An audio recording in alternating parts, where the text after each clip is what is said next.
Mi nombre es Vilma Laudelino de Souza. Nací en la ciudad de Río de Janeiro, una de las ciudades más lindas, conocida como la capital del carnaval, con su ritmo contagiante de la samba y el fútbol. En mi país, una gran mayoría creen, buscan o practican alguna forma del espiritismo. Y esto se da desde el mismo tiempo de la colonización, cuando esclavos fueron traídos desde África con sus cultos y dioses tribales. Y dentro de estos descendió mi abuela, hija de Angola. En estos momentos más que nunca hay una atracción por el ocultismo a través de las literaturas, telenovelas y películas donde se propagan algunas en forma muy sutil y otras abiertamente, tales como El Exorcista, Marte 13, Pesadilla, Poltergeist, etc. Por largos años yo viví la realidad de todo lo que esto quiere decir. Y yo les ofrezco mi testimonio y deseo ardientemente que les ayude para conocer al único y verdadero Dios que puede librarnos del poder de las tinieblas y trasladarnos al reino de su Hijo amado. Así que yo les invito a reflexionar mientras les comparto mi experiencia.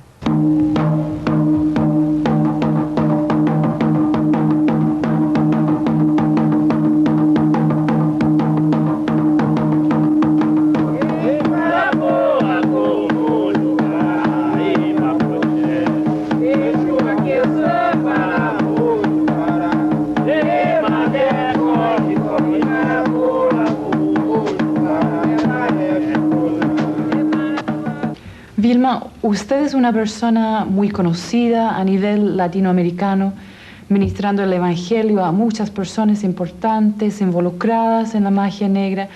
¿Cuáles fueron las circunstancias que la llevaron a dejar a la brujería y a buscar a Jesucristo?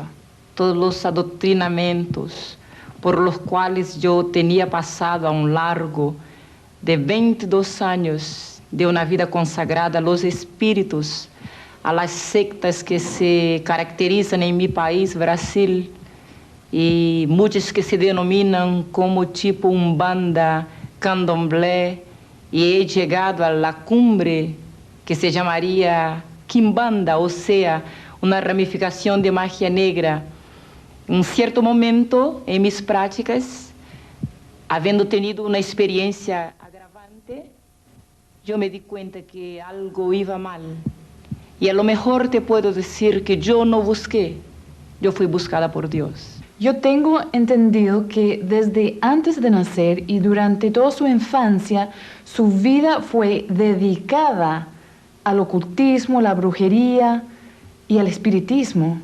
Cierto, yo desciendo de africanos y desde mis ancestrales se practicaba la magia en mi familia.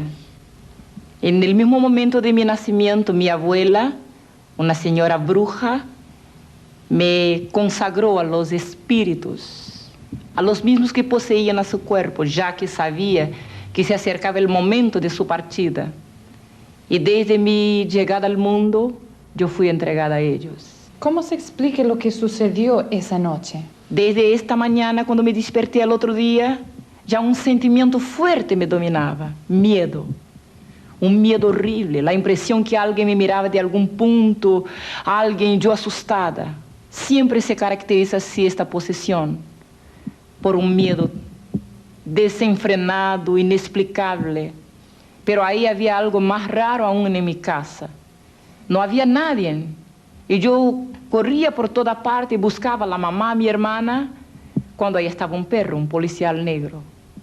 Y para mi sorpresa, se vuelve y se pone a conversar conmigo con voz audible y masculina. Fueron estos los primeros modos por lo cual el príncipe de tinieblas se va tomando una serie de factores para llegar finalmente a dominar total mi vida. ¿Ese fenómeno espiritista se repitió o hubieron otros? Yo pasé a ver cosas, escuchar barullos, y puedo decir que he vivido como que protagonizando el papel principal de una película de terror. Porque muchas veces me han preguntado cuáles fueron, y yo les digo que todos, de toda forma que usted puede imaginar, desde terror nocturno a visiones diarias, eu escuchaba pasos, bullas, voces, y veía personas se materializaban como te estoy viendo ahora. Yo los veía siempre, nunca vi cosas con los ojos cerrados, y principalmente nocturnamente, hasta que llamó a atención de mi familia, y se empezaron a me llevar a personas que hacían trabajos y arreglaban las cuestiones, y la intención era educar los espíritus, porque me pegaban fuerte, me daban, me tiraban el pelo, me echaban al suelo de mi cama anoche, y a veces me golpeaban en la cara. Yo siempre temblaba, tenía mucho miedo. Yo tentaba gritar, socorro, pero no salía la voz. Era como si tuviera en medio un achaque de epilepsia. Yo quería gritar, pero no conseguía moverme, mi cuerpo siempre enrijecido, y yo totalmente impotente a toda manifestación que se daba. A los 7 años de edad, me llevaron de vuelta a mi abuela, porque ya ninguna persona de baja categoría podría ajustar o educar a aquellas entidades. Así que me acuerdo que en una noche, me parece una pesadilla cuando me acuerdo de aquella noche, cuando me pusieron un traje y adelante de un mantel lleno de sacrificios, los atabaques batían, y carcajadas y gritos estridentes de las entidades, y la gente palmeando y bailando, y yo ahí estaba siendo confirmada como una sucesora de mi abuela. Yo miraba a mi mamá muy asustada, y ella hacía que me quedase calladita, porque todo era necesario a causa de mi futuro.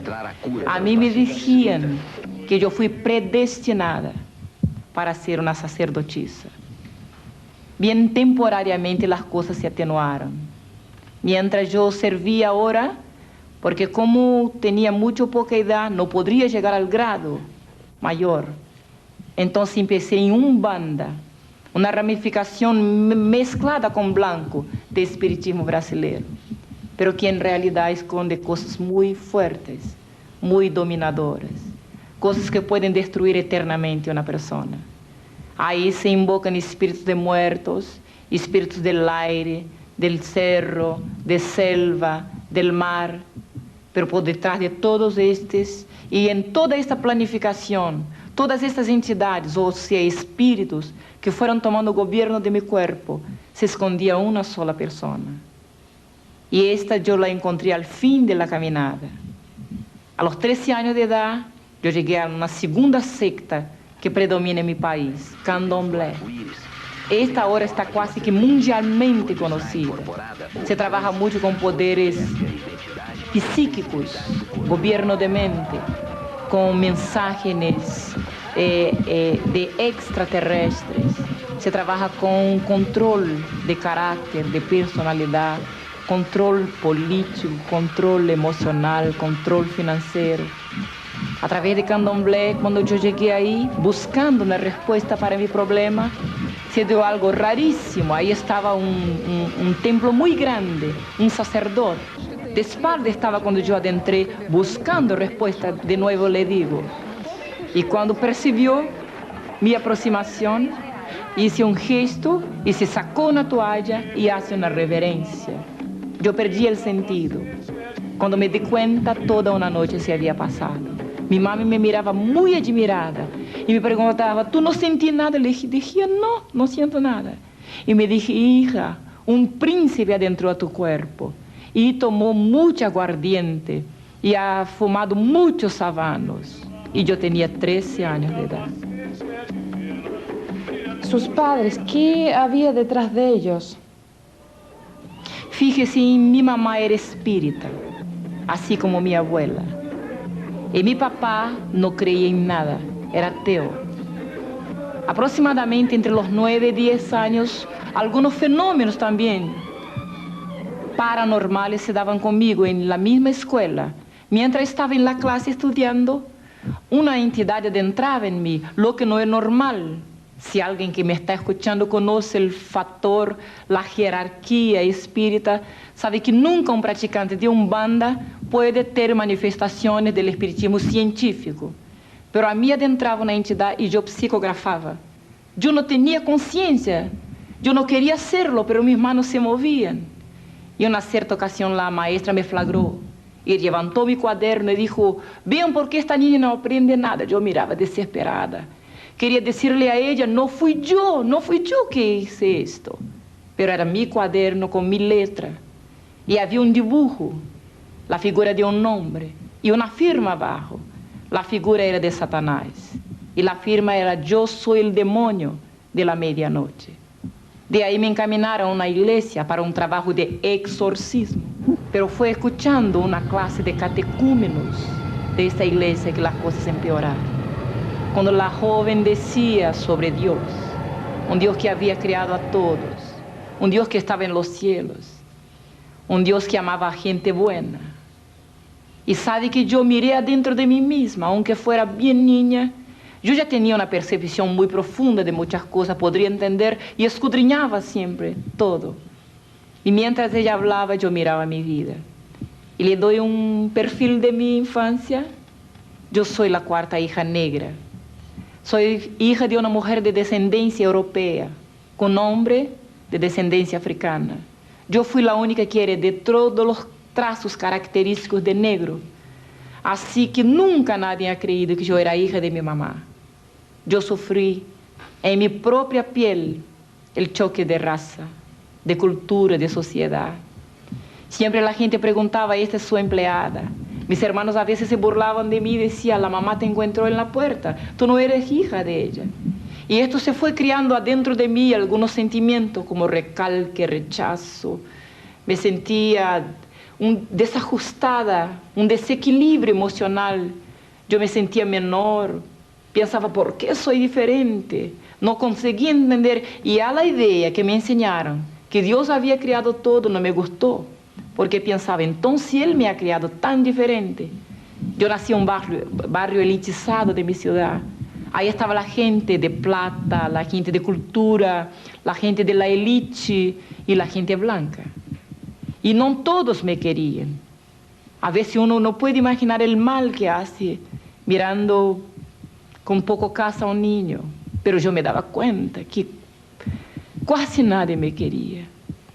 Y cuando oí hablar sobre Dios, llegué a la casa y pregunté a mi papá, ¿quién es Dios? Papá me contesta, golpeando a su bolsillo, Dios, hija, es plata en el bolsillo de quien lo tiene. La cosa se alargó por hartos años. Yo de ahí me acuerdo que desperté una noche y ahí estaba enfrente de la puerta un hombre todo de negro. Y su sombra estaba en mi cuerpo. Y yo percibía que aquella sombra era como un cerro. Y yo podría ver su figura, pero nunca su cara. Una cierta noche yo tomé fuerza y pregunté, ¿quién es usted? Y del medio de aquella figura salió una voz de hombre, una voz medio ronca, y contesta, yo soy el diablo. Y yo siempre perdí el sentido. Así que desde que yo llegué a Candomblé, nuevas huestes fueron tomando control de mi cuerpo. Porque todo no se empieza, nadie nace brujo. Se empieza toda una trayectoria. Algunos factores circunstanciales, como usted preguntó al principio, van llevando uno a golpear todas las puertas donde se pueda educar a aquellos espíritus, para que se tornen buenos, para que haya justicia. Así que cuando me involucré con Candomblé, nuevas huestes vinieron y de ahí yo me puse a presentar problemas morales, no solo psicológicos, pero problemas de comunicación. Un odio tremendo me nació contra mi familia, contra la misma sociedad. Yo me envolví con gente de la peor cualidad, con pandillas. En el tiempo de la juventud transviada, cuando la gente usaba olor, cuando la gente tomaba mucho. De alguna forma yo quería agredir a la sociedad, quería agredir a mi mami blanca, quería agredir a toda la gente. Y pensaba, algo me hacía sentir que iba un día de tener tanto poder en mi cuerpo que iba a destruir a todo el mundo. Entonces en estos caminos yo fui pasando por todo que se puede imaginar. Y al fondo yo pienso que buscaba una respuesta. Hasta que yo llegué, después de haberme comprometido mucho, de haber hecho mucha maldad, de haber estado trabajando para mucha gente, incluso gente importante en mi país. Un día golpeé a la puerta de la misma magia negra, donde me dieron un traje negro para poner, donde se hizo una reunión a una puerta cerrada, en un local todo oscuro, y de ahí se invocaba al Señor Lúcio, el príncipe de los espíritus actuantes en toda forma de ocultismo.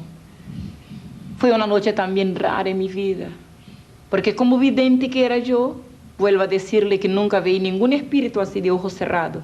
Los veía como te estoy viendo. Se materializaban muchas veces. Y cuando oigo una bulla afuera me vuelvo, así que todos estamos con la cara en tierra, delante de una vela negra y una roja. Ahí estaba una sesión se abriendo de magia negra. Cuando veo adentrar un hombre, y no tenía cacho ni cola, era muy bonito a la vista. Pero su mirada, cuando se ponía en mí, mi cuerpo se ponía como si tuviera un achaque, como si estuviera entorpecida, anestesiada. Y cuando me fijé, yo bajé mi cabeza, la adentro. Y se manifestó en la señora que jefeaba ahí, la bruja jefe.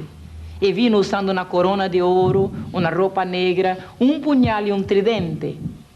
Usaba en sus manos. Y vino directo hacia mí y me dije, tú, yo te escogí desde tu nacimiento. Y quiero que haya un pacto eterno conmigo. Entiendo que hay grados en la magia negra. ¿A qué nivel llegó usted?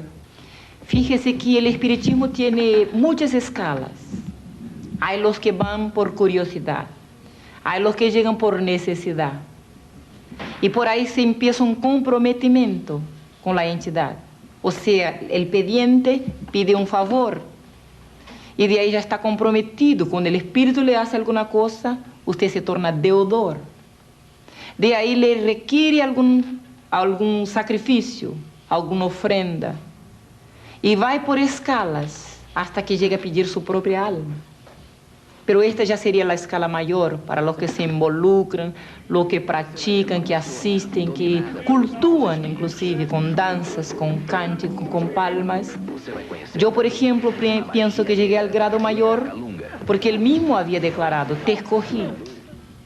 Hoy día yo glorifico a Dios, porque se me dije Lúcio, que me había escogido el momento de mi nacimiento para quizás ocupar un lugar de destaque en la brujería brasileña.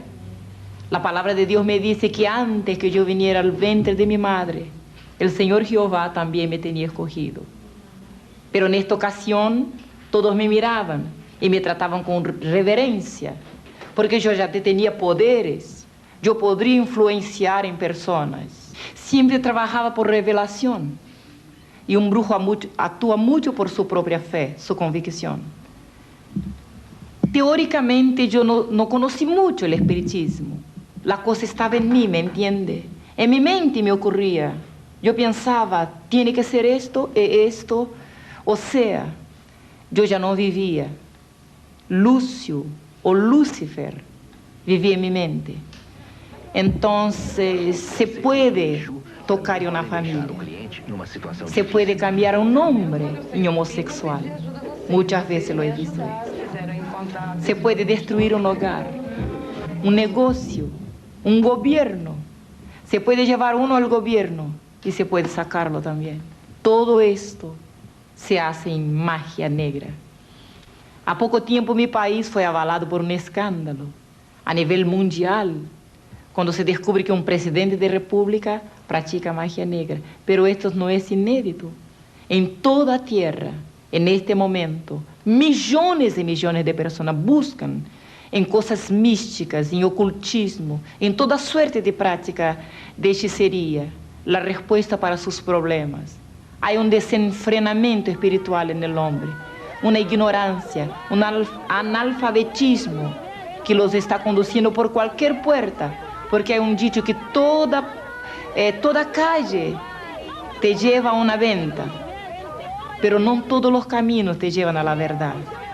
Yo ahí cuando llegué a la cumbre pensaba que había llegado al estatus, al grado mayor. Yo estaba me preparando y me había hecho promesas de que ocuparía el grado de la sacerdotisa más grande del país. Y de ahí yo pasé a cuestionar el grado que yo ocupaba. ¿Por qué mi influencia siempre era negativa? Siempre yo podría herir a una persona, incluso a mi padre, a mi madre. Cuando me aburría la gente, yo los miraba solo. ¿Puede comprender a dónde llegué yo? Y yo con mi mente le daba una orden. Se llama telepatía. Y yo sencillamente le decía a la mente, te va a enfermar ahora. Y veía a la persona mal. Algunas veces he herido muchas personas. Realmente en momentos yo no comprendía qué fuerza esta. Algunas veces mi madre me decía, tú te parecías al diablo. Y reía yo en la cara de ella. Y yo decía, no hay diablo, no existe diablo. Porque me puede creer que un practicante de estas cosas no tiene un conocimiento real y verdadero de quién es el espíritu mayor con quien está lidando. O sea, yo lo consideraba un justicero, un amigo, una persona que me hacía favores y que me golpeaba y que me castigaba porque era mi dueño, mi señor, tenía poderes sobre mí, pero también con quien yo podría buscar favores espirituales y a través de quien yo podría recibir favores. Y o sea, tener dominio sobre ciertas situaciones. Ahí en Magia Negra, gente muy importante, artistas, políticos, gente famosa nos buscaba. Algunos que hoy día tienen renombre, son muy conocidos. Infelizmente, fueron a buscar la transitoriedad de la gloria, de la fama, de todo que detiene ahora en la tierra, a los pies de Lucius, el príncipe de los demonios, que está ahí en Brasil. ¿Había en algún momento una motivación lucrativa detrás de estas prácticas? Sin duda es muy cara la parte sacrificial de magia. O sea, una misma consulta que se hace a un brujo para que se invoque una entidad más fuerte como esta que trabajábamos, esto sale carísimo. Y no cualquiera puede pagar el precio. Y claro que el brujo recibe su parte, recibe mucho. Pero puede imaginar un saquetel sin hondo, así que se recibe mucho hoy día y mañana ya no se tiene nada. Es como un miraje. Usted ve una impresión, es una ilusión. Usted ve miles y miles, tiene mucho oro, mucha cosa, porque se requiere la gente en su desenfreno de conseguir inmediatamente favores, dan oro, dan joyas, dan de todo que se exige. Pero algunas veces he visto la entidad diciendo, yo doy con una mano y quito con las dos. Esto me hizo cuestionar. Y un otro factor, le cuento, cuando en una noche, en media práctica, una persona nos busca y pide que matemos una cristiana, una evangélica. Sabía que fue la primera vez que oí hablar del evangelio, o sea, de una evangélica, fue adentro de un culto de magia negra. Bien, y yo le abro una comilla para decirle que también nos enseñaban contra los evangélicos, que eran los enemigos número uno de nuestra causa espírita, y que por los evangélicos la tierra no estaba gobernada por el príncipe justiciero Lucius. Así que deberíamos combaterlos, avergonzarlos y destruirlos siempre que fuera posible. Y cuando esta señora viene a pedir para matar a su vecina, empieza a describir el carácter de esta señora. Y sabe que reclamaba a Lucius sobre su vecina. Yo le asistía como secretaria en el momento.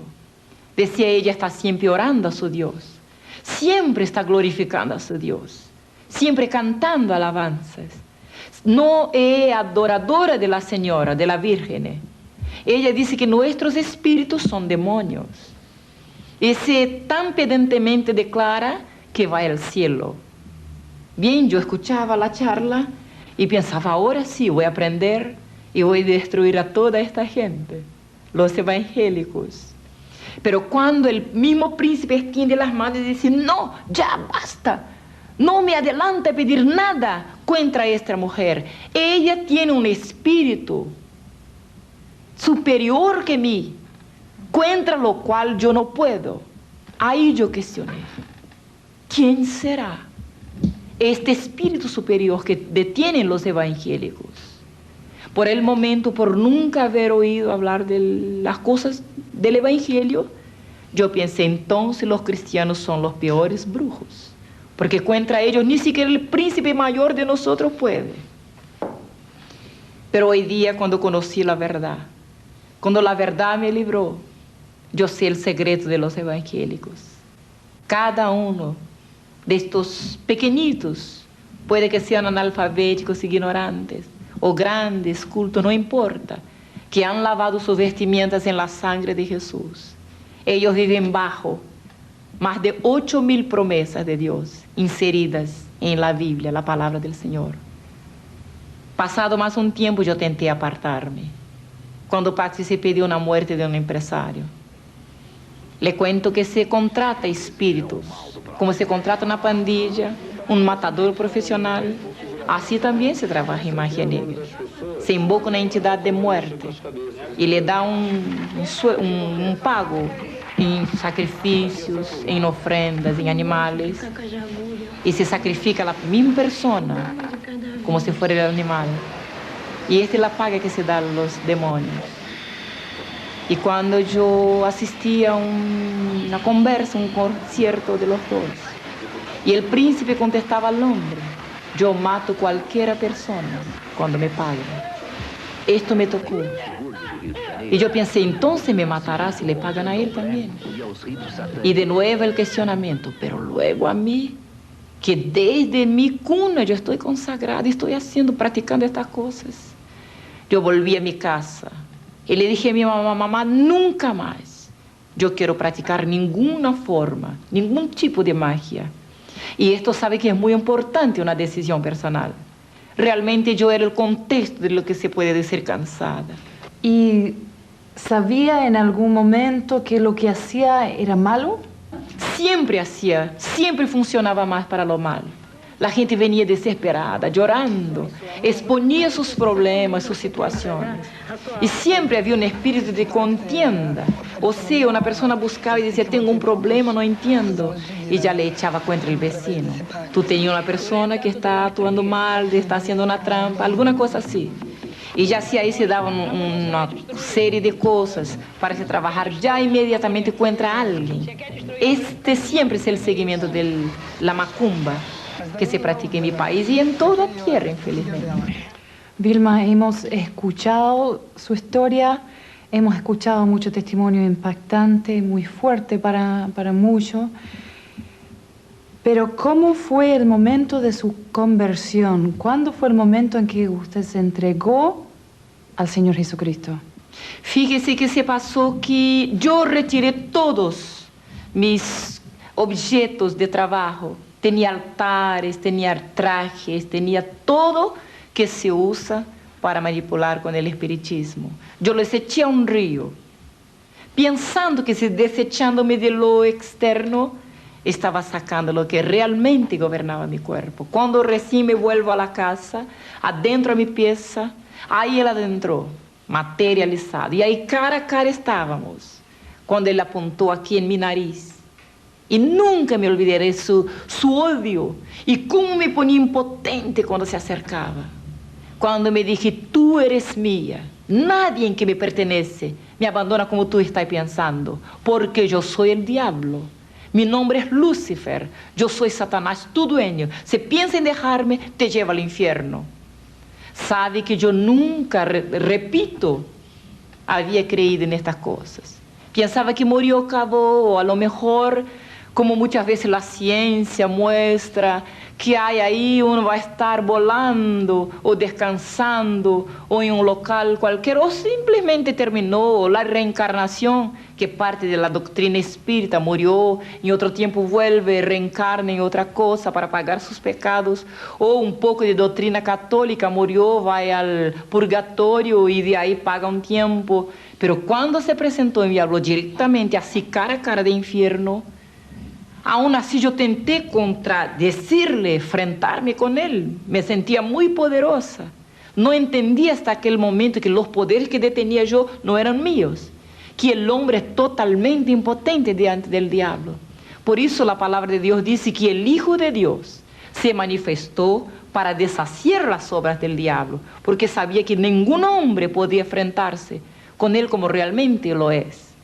Y cuando me amenaza así, me enfrento y le digo, nunca más yo quiero destruir a nadie. Y entonces me toma por aquí por el cuello y me dice, entonces te llevo al infierno ahora, para que sepas que conmigo nadie puede. Es un dicho del espiritismo. Y cuando me toma por aquí, al contrario de todo que yo creía, se abre un abismo abajo de mis pies y yo me pongo a bajar. Era como un abismo cenagoso. Todas las tinieblas que usted ya vio, todo blackout que ya vio en su vida, no se parece con el terrible abismo que espera un hombre que se pasa la eternidad sin nunca haber conocido a verdad. Sabe que yo me fui bajando, yo tentaba sostenerme y él me llevaba por aquí. Así es la muerte, pienso yo, de un brujo, de toda gente que vive su vida engañada, sirviendo a los demonios. Porque recientemente había me dado cuenta que todas las entidades, espíritus, orixás, caboclos, guías, así se denominan en mi país el nombre, así se mezclan, se adornan. Esta es su forma de engañar en mi país. Se autodenominan entidades, espíritus justicieros. Pero ahora, en fin de mi camino, de mi trayectoria, estaba delante del diablo. Él se declaraba mi dueño. Un cierto momento se paró y dijo, allá está su cuerpo. Yo miré y he visto mi cuerpo muerto arriba de una cama. En este instante, un nombre brotó en mi mente, una fracción de segundo. Y yo pensé, sé, existe un Dios mayor que Lucifer. Se me salva ahora, voy a ser esclava de él todo el tiempo de mi vida. Y en aquel momento, por primera vez, yo he visto cuando se abrieron los cielos, cuando vino algo como un rayo de luz, algo glorioso cayó sobre mí. Lucifer me suelta y cae de espalda en el suelo. Porque la palabra de Dios que dice, clama a mí y yo te responderé. Yo nunca había oído este mensaje, pero cuántos no me estarán escuchando ahora y quizás necesitando tanto de clamar a alguien que le responda y que le libere. Ahí estaba se manifestando en mi vida, por primera vez, el grande poder de Dios. Yo he visto Lucifer por tierra. Para mí era un rey, era un señor. Pero ahora recién me daba cuenta, como preguntó al principio, que había una diferencia, que dos fuerzas, dos gobiernos, o a lo mejor dos príncipes, luchaban por el control de mi vida. Y cuando vino la luz del alto, cuando vino la verdad me liberó. Desde aquella experiencia, yo pude comprender que dos fuerzas existían y luchaban de forma totalmente opuesta por gobernar mi vida. Y así que yo conocí que había una fuerza arriba en los cielos. Y de ahí pasé a vivir segundo las costumbres que me habían enseñado en la religión. Pero se dio una cosa. Aquel príncipe que no desiste de ninguna manera de destruir vidas, me declaró guerra. O sea, demanda espiritual me declaró. Y por esta demanda, 7 días después, yo perdí una guagua. Yo la tenía consagrada a un príncipe que se llama en Brasil Iemanjá. Sería cognominada la reina del mar, pero en realidad es un demonio terrible. Y así que cuando Lucifer me declara guerra, 7 días después, Iemanjá mata a mi guaguita con 1 año. Me acuerdo que los médicos preguntaban, ¿qué se pasó, mamá, con esta niña que no tiene nada y se muere? Yo no podría contestar a él que ahí estaba recibiendo el sueldo de 22 años de vida consagrada a las tinieblas, a toda suerte de ocultismo, de hechicería, de espiritismo.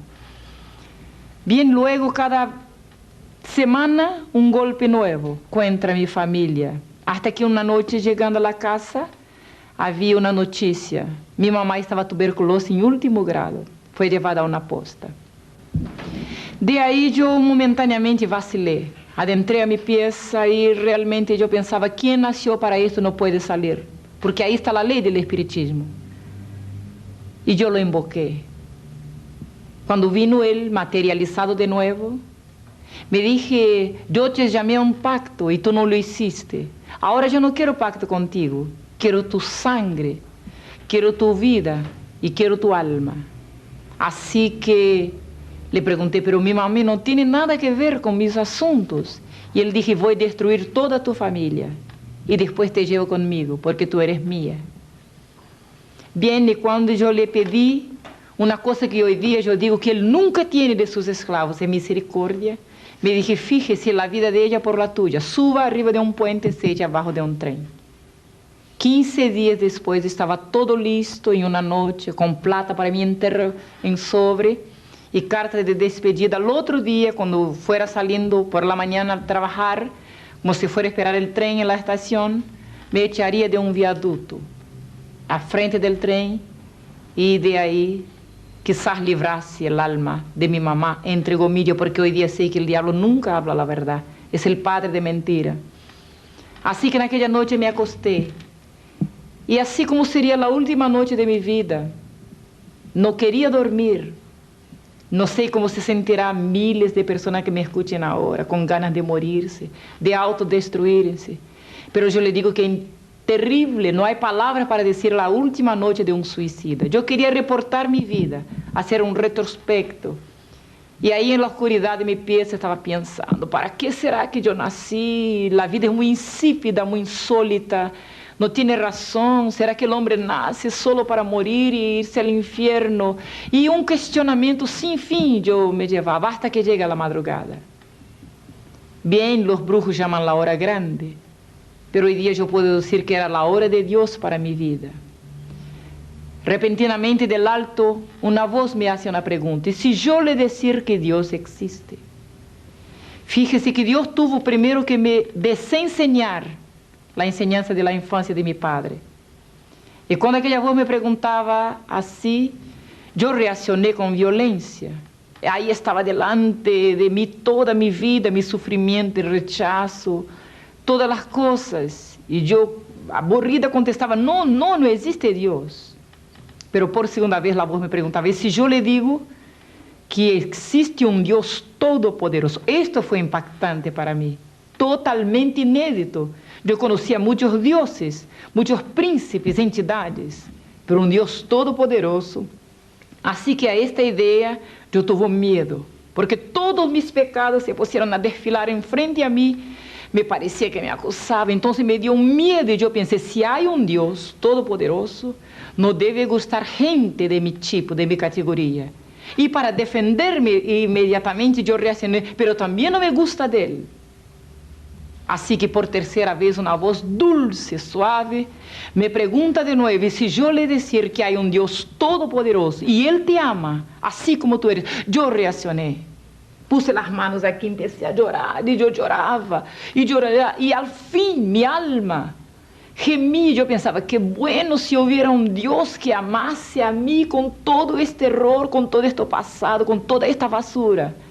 Y mientras yo lloraba, una luz fuerte, fuerte adentro de mis ojos, yo saqué las manos y ahí al frente de mí estaba algo inédito. Yo conocía miles de príncipes. De nuevo les voy a decir, siempre fui vidente en mi vida, siempre tuve conexión con el mundo espiritual, conocía muchas cosas, pero nunca aquella luz.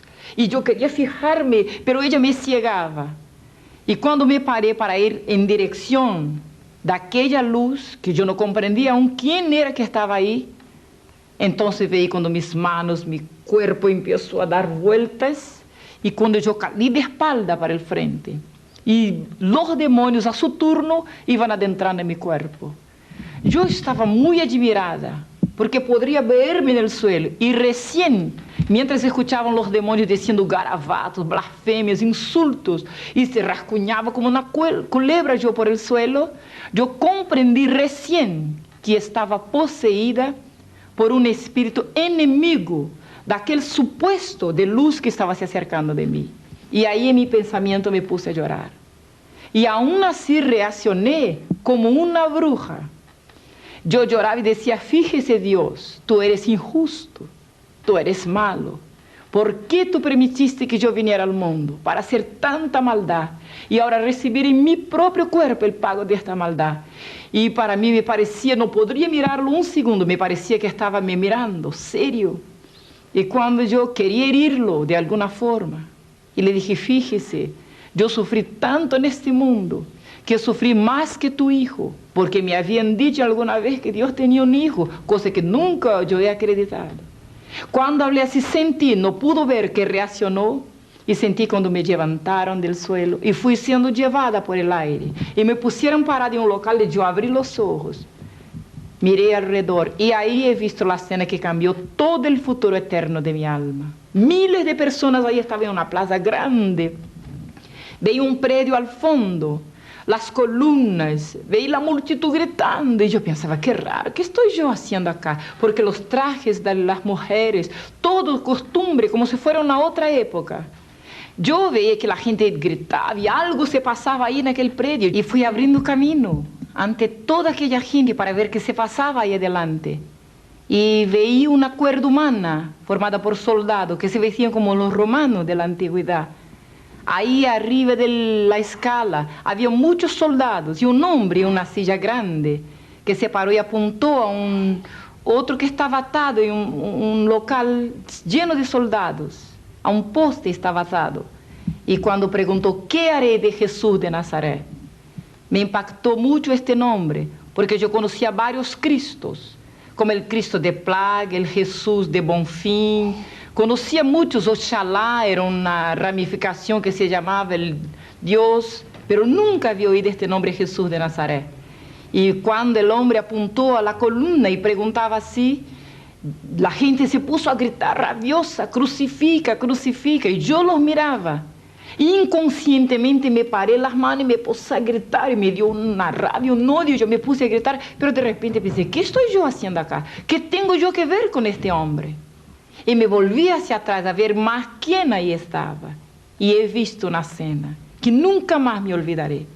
Todos mis compañeros de hechicería, de toda ramificación del espiritismo por lo cual yo tenía pasado, ahí estaban, participando de la cena que llevó a la muerte el Hijo de Dios. Todos mis compañeros de pandilla, de fiesta, de tomar, de calles, de todo que hacíamos nosotros de mal, todos gritábamos. Y había más gente de todo tipo, toda clase, categoría intelectual, social, y todos gritaban con odio. Y yo me devolví de nuevo y pensaba, ¿qué tengo yo que ver con esta cena? En realidad yo nunca imaginé que también a causa de mis pecados fui participante de la muerte del Hijo de Dios. Yo también fui culpable. Pero cuando el hombre lavaba sus manos y entregaba aquel reo, aquellos soldados que ahí estaban, le cuento como yo he visto, y lo llevaron a un patio ahí interno del mismo local, y veí cuando le quitaron la ropa hasta la cintura y lo ataron de espalda, como se hacían con los esclavos antiguamente, a una columna, la gente a la rueda, y yo mirando cuando un soldado saca un azote y empieza a dar vueltas en el aire, y yo me fijaba, qué raro, y la gente palmeaba, reía y gritaba. Pero aquel azote no era una arma normal, tenía un cable, varias puntas de cuero, y en la punta de cada punta, un pedacito de hierro más o menos así. Y cuando aquella cosa daba vueltas en el aire y golpeaba, aquella espalda sensiblemente se abría y rasguñaba aquellas carnes. Molía aquel hombre. La gente palmeaba, reía, y el azote daba vueltas. Era como un maestro en lidar con aquella cosa, el hombre le jugaba. Aquel cuerpo temblaba. Y yo miraba y pensaba, ¿cómo puede? ¿Cómo puede una escena de tanta cobardía? Miles, hombres fuertes, soldados contra uno, que se parecía tan indefenso en el momento. Y yo miraba y pensaba, ¿por qué no se defiende? ¿Por qué no dice nada? Yo en realidad no sabía que allí estaba un cordero, allí estaba una oveja que fue llevada muda ante sus trasquiladores a causa de mis pecados. Y yo miraba aquella escena y pensaba, ¿por qué no se defiende? ¿Por qué no dice garabato? ¿Por qué no insulta a la gente? Yo no sabía que por amor ahí estaba, por amor de mí y por amor de ti también. Y mucho tiempo estuvo mirando aquella cosa. Era insoportable ver. No era como los cuadros, como las imágenes que existían en las iglesias. El hombre estaba todo lleno de heridas. Cada vez que el azote le daba en la espalda, se abrían y se le arrancaban pedazos de carne. Y nunca me habían dicho las palabras del profeta, que molido fue, herido fue por nuestras iniquidades. Después de harto tiempo que estuvo mirando, la gente palmeaba, silbaba, reía. Los soldados se apartan, lo entregan en la mano de los hombres. Y yo he visto cuando se acercó el primero y le dio en la misma cara. Su rostro iba para allá y para acá, sus ojos siempre cerrados. Y nunca decía palabra. Y yo me cuestionaba, ¿por qué no se defiende? Yo no sabía que ahí estaba siendo castigado mis pecados, tus pecados. Y para nuestros pecados no hay defensa. Mucho tiempo la gente lo escupía y le daba combo y le pateaba. Pero una cosa me di cuenta, y hoy día soy testigo, que durante todo el tiempo de su sufrimiento, Jesús de Nazaret, el Hijo unigénito del Dios viviente, estuvo orando por nosotros, porque movía sus labios silenciosamente y hablaba alguna cosa que yo no podía entender, pero quizás estuviera orando por mí y por ti en este momento también.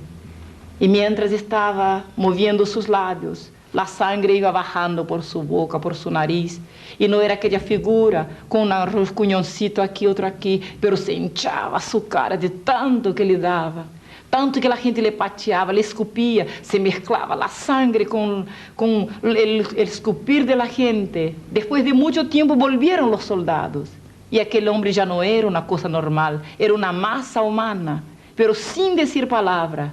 Veía cuando se acercar con una almohada y tenía algo arriba. No era como aquella cosa que usted ve en las imágenes muertas en las paredes. Eran unas espinas grandes y se cruzaban para abajo. Y yo vi cuando el soldado levantó su cara, él tenía los ojos cerrados. Vi cuando clavó y le apretaba sus ojos. Cuando le dieron con algo como un pedazo de palo, una cosa así como una caña, le dieron. Y él encogía su cuello.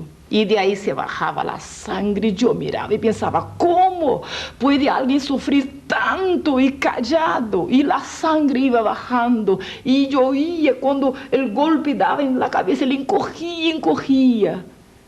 No sé de dónde. Yo me puse a gritar, pare, no hagan esto. Este es el Hijo de Dios, Él no merece tal sufrimiento. Y si yo, que soy una bruja, de repente todos pararon y me miraron. Y por primera vez en toda aquella escena, aquel hombre abrió sus ojos y miró directamente hacia mí. Se puede imaginar, Jesús de Nazaret, el Hijo de Dios, me estaba mirando directamente. Yo pensaba al momento que estaría con odio porque le hicieron sufrir mucho. Todas las palabras serían cortas, pocas, para decir lo que ha sufrido aquel hombre. Pero al contrario, estoy acá para decirle que nunca he visto una mirada más llena de misericordia, de amor, de bondad, que la mirada de Jesús de Nazaret. Él ahí estaba me mirando y yo estuve atada a su mirada. Yo quería decir algo, pero ahora las lágrimas corrían por mis ojos. Y me miraba con amor. Cuando dijo, no, mi hija Vilma, yo tomé un susto. Yo pensé, entonces, Jesús me conoce. Yo no soy un vegetal, no soy una cosa. Y él decía, no, mi hija Vilma, nadie podría soportar tal sufrimiento. Solamente yo, y apuntaba su cuerpo todo herido, todo ensangrentado, y decía, yo sufrí todo esto por amor de ti, y extendió sus manos hacia mí. En aquel instante yo abrí mis ojos, se había pasado la visión, y yo caí de rodillas. Yo nunca había hecho una oración, nunca había conocido lo que fuera luz, verdad. Pero cuando yo caí de rodillas, había una paz, algo tan especial, una vergüenza por mis pecados, por mi pasado. Y yo hice la primera oración al Dios hasta poco desconocido. Y yo le dije, Dios, mira, mi vida no vale un centavo siquiera, pero todo tiempo que me resta, yo lo entrego a tu Hijo Jesús, porque hoy día yo comprendí que Él sufrió y murió por mi causa. Y cuando me levanté de aquella oración, yo ya era una nueva criatura. Yo busqué a los demonios y ya no estaban ahí. Yo sentí un gozo, era una paz, era algo tan inexplicable. Yo fui a la cocina, la mamá estaba mal, tuberculosa, y yo le prediqué el primer mensaje de mi vida. Yo le dije: mami, Dios existe, mamá. Jesús murió por mí, mamá. Este Dios cambió mi vida. Me hice una nueva criatura. Puse un cántico nuevo en mi boca, un himno al Señor. Muchos lo han visto y han conocido y glorificado al Señor. En este momento, cuéntanos de su ministerio. ¿Cómo está sirviendo al Señor ahora? Loli, se pasó que cuando yo conocí la verdad, cuando el Evangelio llegó a mi vida, yo entendí que miles aún no lo conocen. O a lo mejor conocen superficialmente, como yo en mi infancia. Saben de un Dios que está arriba y que no se importa con nadie. Un Dios que no tiene tiempo para la gente. Y quizás cuántos le odian como yo por no conocerlo personalmente, por no saber que es tan amoroso y que de tal manera nos ha amado, que envió su único Hijo, llegando a las últimas consecuencias de este amor por nosotros. Y cuando veía a la gente en la calle, me daba cuenta que necesitaban que alguien le dijera algo.